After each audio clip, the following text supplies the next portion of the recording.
Olá, turma! Sejam todos bem-vindos. Professor Alex Ferreira, professor de Química da plataforma Gonçalves Dias. Tudo bem com vocês, turminha? Bom, espero que você esteja acompanhando as nossas aulas, não apenas as aulas de Química, mas também dos outros componentes curriculares.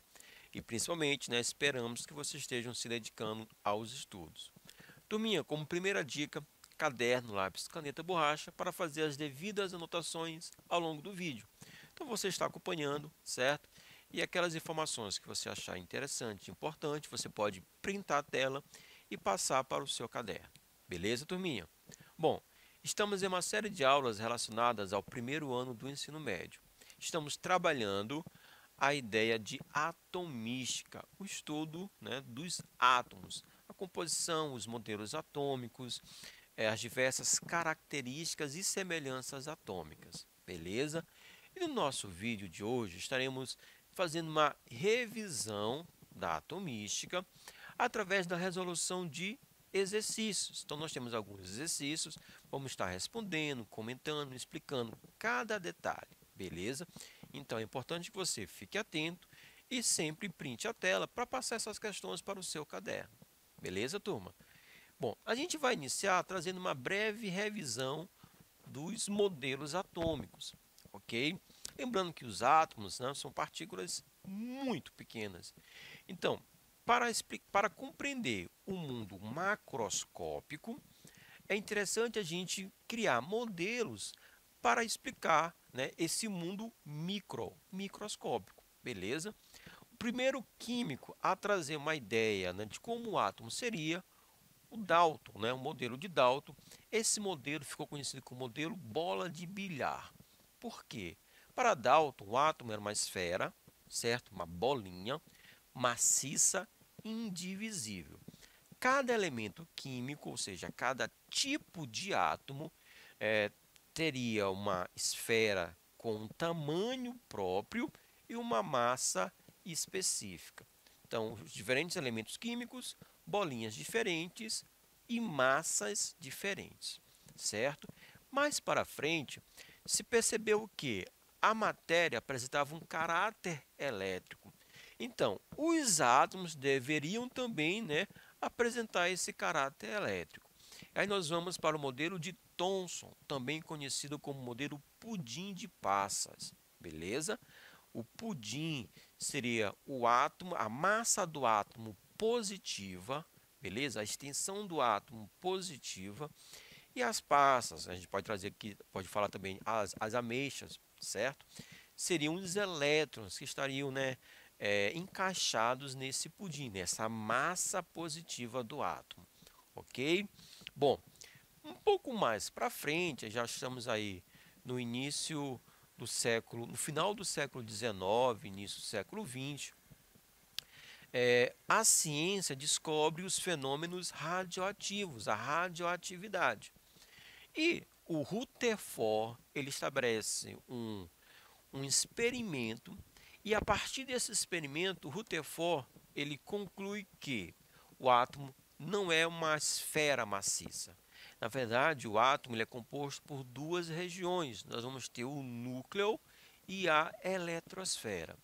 No núcleo estaria inicialmente presente os prótons, partículas carregadas positivamente, e orbitando, girando em redor desse núcleo, beleza, estariam os elétrons, partículas carregadas negativamente, ok?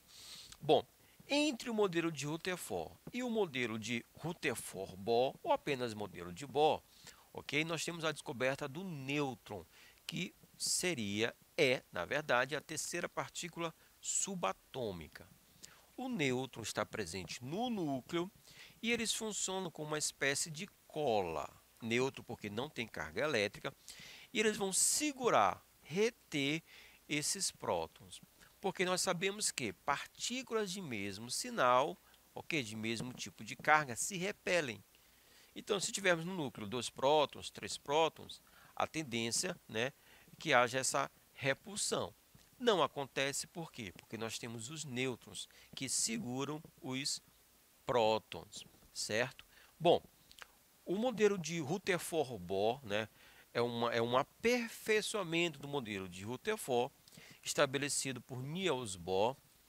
E qual é a grande mudança?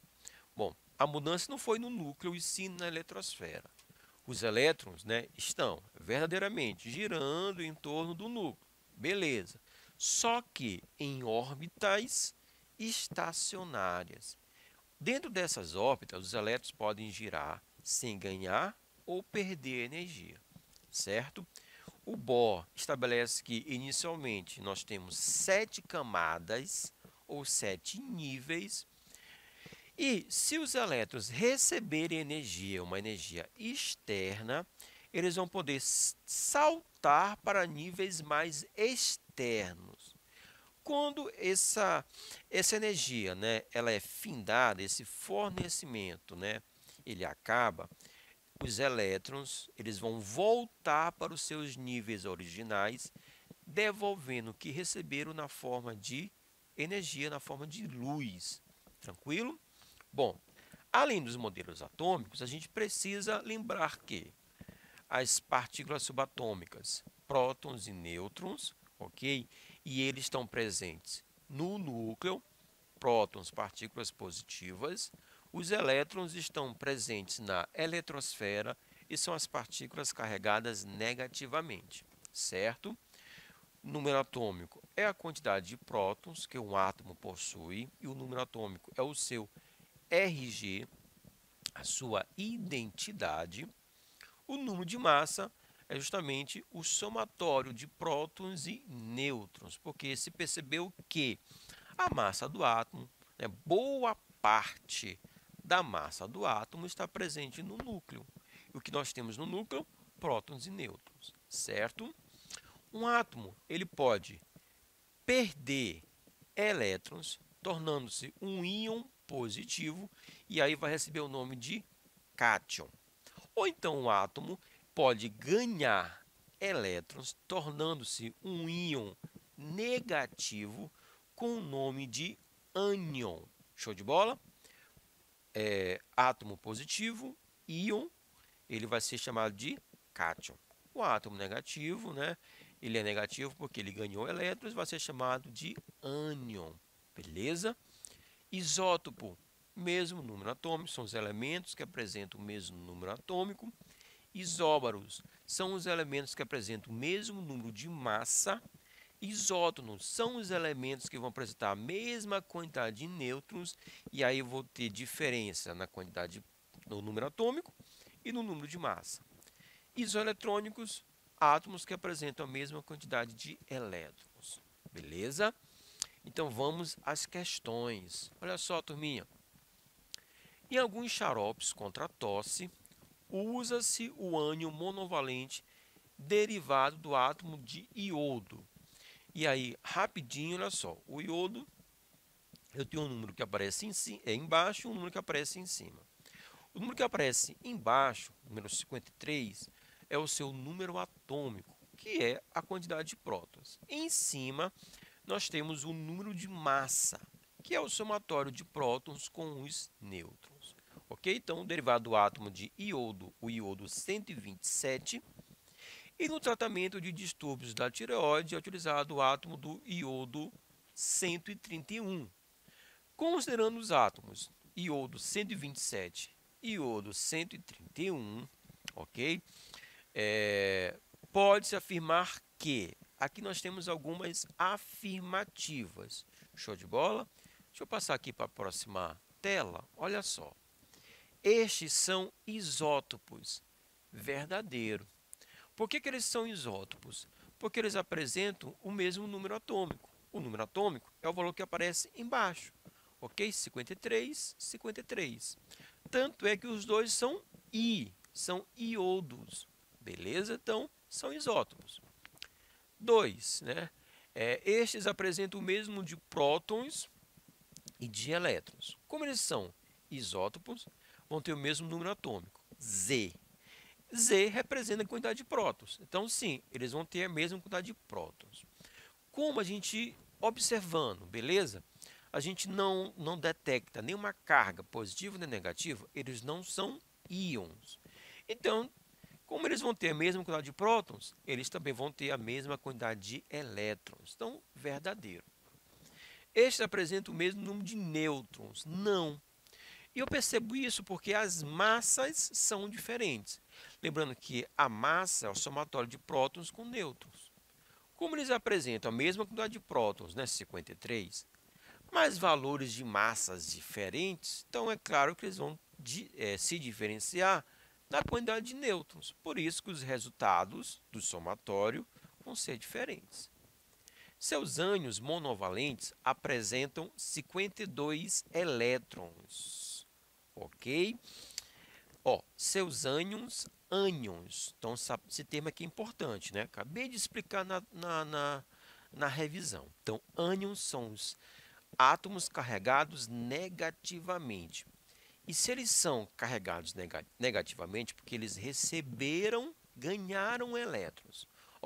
Mono quer dizer um. Então, quer dizer que eles ganharam um elétron. Beleza?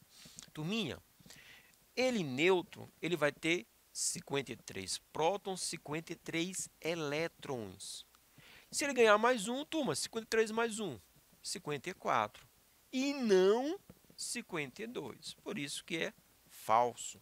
Então, a gente fica com a letra D como alternativas, né, como afirmações verdadeiras. A 1 e a 2, então a letra D. Beleza, turminha? Vamos lá. Um teste em laboratório permite identificar alguns cátions metálicos ao introduzir uma pequena quantidade do material de interesse em uma chama de bico de Bunsen, para, em seguida, observar a cor da luz emitida.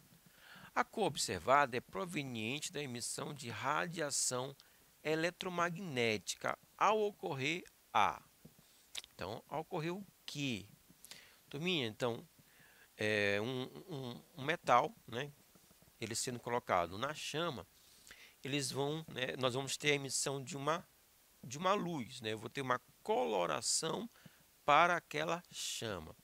E essa coloração, ela é específica, característica de metal para metal, né? Por que dessa emissão de luz? Porque acontece a transição eletrônica em um nível mais externo para outro mais interno na eletrosfera atômica. Ou seja, quando a gente coloca esse metal na presença, né, dessa chama, aqueles elétrons vão receber energia. Os elétrons daquele átomo vão receber energia. Vão ficar excitados energeticamente e aí vão saltar para níveis superiores, níveis mais externos. Quando esse fornecimento de energia, né, é terminado, esses elétrons que estavam excitados, eles vão retornar para os seus níveis originais. E quando isso acontece, nós vamos ter a emissão de luz, certo? Por isso que ele coloca assim, uma transição eletrônica, porque são níveis de energia, certo? São níveis de elétrons de um nível mais externo para um mais interno, ou seja, eles vão voltar para aqueles níveis originais. Então, a alternativa correta, a letra D. Turminha, em 1808, questão número 3, em 1808, Dalton publicou seu famoso livro intitulado Um Novo Sistema de Filosofia Química, tudo bem? No qual continha os 5 postulados que serviam como alicerce da primeira teoria atômica da matéria, fundamentada no método científico. Esses postulados são numerados a seguir. Então, vamos a eles. Primeiro, a matéria é constituída de átomos indivisíveis. Postulado número 2. Todos os átomos de um dado elemento químico são idênticos em massa e em todas as outras propriedades. 3. Diferentes elementos químicos têm diferentes tipos de átomos, em particular, seus átomos têm diferentes massas. Quarto postulado. Os átomos são indestrutíveis e nas reações químicas mantêm suas identidades. por fim, 5. Átomos de elementos combinam com átomos de outros elementos em proporções de números inteiros pequenos para formar compostos. Então, aqui estão os 5 postulados, né, estabelecidos por Dalton.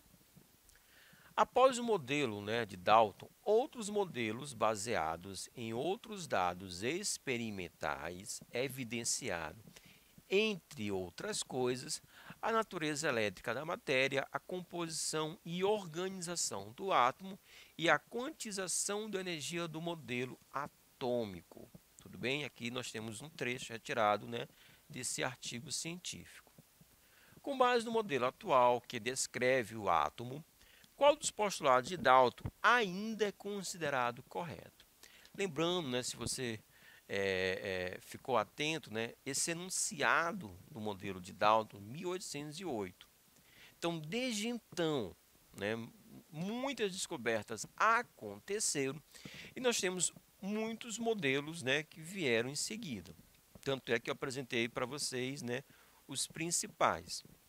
Bom, mas ainda, né, desde 1908, né, qual é o postulado que ainda permanece como correto?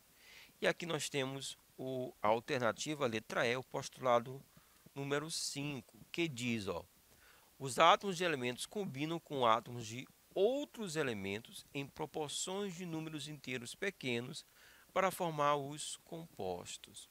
Certo, minha? Então, uma reação química é uma recombinação dos átomos, dos reagentes, para os produtos. E, olha só, eu tenho a combinação, por exemplo, de um carbono com um oxigênio, gerando o CO, monóxido de carbono. E também eu posso ter, né, a combinação de um carbono com 2 átomos de oxigênio, formando o CO2, o dióxido de carbono. São substâncias, o monóxido e o dióxido, são substâncias totalmente diferentes. Ok? Então, dos 5 postulados, né, esse número 5 é o que ainda permanece, né, como um postulado verdadeiro. Tudo bem? Vamos à próxima questão. Olha só, turminha. Recentemente, o Departamento de Química da UFPA, né, a Universidade Federal do Pará, adquiriu um equipamento de ressonância magnética nuclear. Esse equipamento tem como finalidade a análise de estruturas moleculares e, para sua operação, é necessária a utilização de solventes deuterados, tais como o D2O, CdCl3 e o MEOD, tudo bem? E outros. O átomo de deutério, em relação ao átomo de hidrogênio, é o que, turminha? Aqui nós temos as alternativas, ó, isobro, isótopo, isótono, alótropo e derivado radioativo. Então, vamos lá. Já marquei a alternativa correta, né? Isótopo. E eu trouxe aqui para vocês, olha só. Nós temos o hidrogênio comum e o deutério, que a gente pode, né, simbolizar pela letra D. Por isso que, ó, D2O, né, nada mais é do que o H2O, né, é a água. Só que no caso, esse hidrogênio não é hidrogênio comum, é o deutério. O CdCl3, na verdade, é o CHCl3, né, é o triclorometano. Só que em vez do hidrogênio comum, nós temos o deutério. E qual é a diferença do deutério para o hidrogênio comum? Certo? A diferença é justamente o que? No número de massa. Então, o deutério tem massa 2, né? E o hidrogênio tem massa 1. O hidrogênio comum, né, que tem massa atômica 1, ele só tem um próton e nenhum nêutron. Então, 1 mais 0, 1. Massa 1. O deutério, que tem massa 2, ele vai ter um próton e um nêutron. 1 mais 1, 2. Então, entre o hidrogênio comum, certo, e o deutério, eles vão apresentar o mesmo número atômico, o valor de Z, que nesse caso é o número 1, só que eles vão diferenciar nos valores das massas, certo? Que as massas são o somatório dos prótons com os nêutrons. Então, o hidrogênio comum e o deutério, eles são isótopos. Tudo bem, turminha? Então, um pouquinho de atomística, uma breve revisão, trazendo os modelos atômicos e algumas características atômicas também. Turminha, ficando por aqui. Forte abraço. Valeu.